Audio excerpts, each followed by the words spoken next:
What are the alternatives to a short sale? And there are basically 5.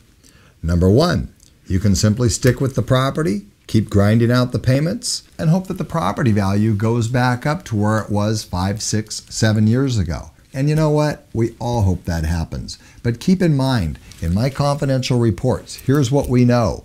In October 2005, the average price of a single-family home here in Hayward was $620,198. 6 years later, October 2011, that number had dropped to $305,263, a drop of 50.8%.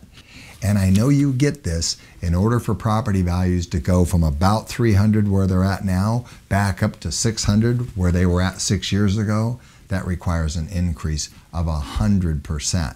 So, looking at today's economy, both national and worldwide, looking at the job situation, what do you think? How long is it going to take for that property to go back high enough that you can get a loan modification or a refinance or walk away from the property with cash?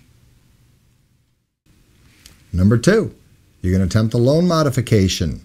Look, if you're not going to stick it out with the property, grind out the payments, hope the values go up, at least talk with the lender and see if you qualify for a loan modification. If you have and they've told you no, try again. If you have again and they've told you no again, try it again. You have nothing to lose for trying. And as long as the lender's not filed notice of default on your home, and sometimes even when they have, and as long as your home hasn't gone to foreclosure, why would you stop trying to get a loan modification? I'll assume the fact that you're on this site, you probably already tried that, you've probably already been rejected, you've probably put in as much time and energy as you're willing to do, and that's why you're here. But again, if you haven't, try that first. Number 3, just let the property go to foreclosure. Many are. However, I'm going to assume that if you've already spoken to an attorney and or tax advisor, they've probably advised against that. Number 1, you're going to have a foreclosure on your record for years. And number 2, is this potentially opens you up to tax or legal issues you don't want to deal with. And by the way, if you do decide to let the property simply go to foreclosure, make sure you don't act on that option without the wise counsel of a qualified tax and or legal expert. Number 4, a deed in lieu of foreclosure. Let's make sure that we understand what that is first of all. In a deed in lieu of foreclosure, in essence, the goal would be, hey, Mr. Lender, I don't want the house anymore. Here's the deed, here's the keys. You don't need to foreclose me. Seems like a logical way to go, doesn't it? Lender doesn't have to put you through a long foreclosure process. You don't need to go through one. Here's the deed, here's the keys, let's be done. The reason the lenders don't do that, though, is because in order to best protect themselves by foreclosing the property, let's say you're the first lender, and that's usually who's going to foreclose.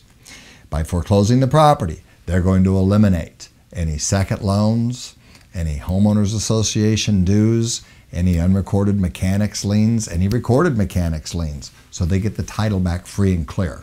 So if you're the lender and you're given the choice, take the deed and all the resulting baggage that may go with it, or simply foreclose, you're going to foreclose every time. Personally, I haven't seen anyone succeed giving the lender a deed in lieu of foreclosure.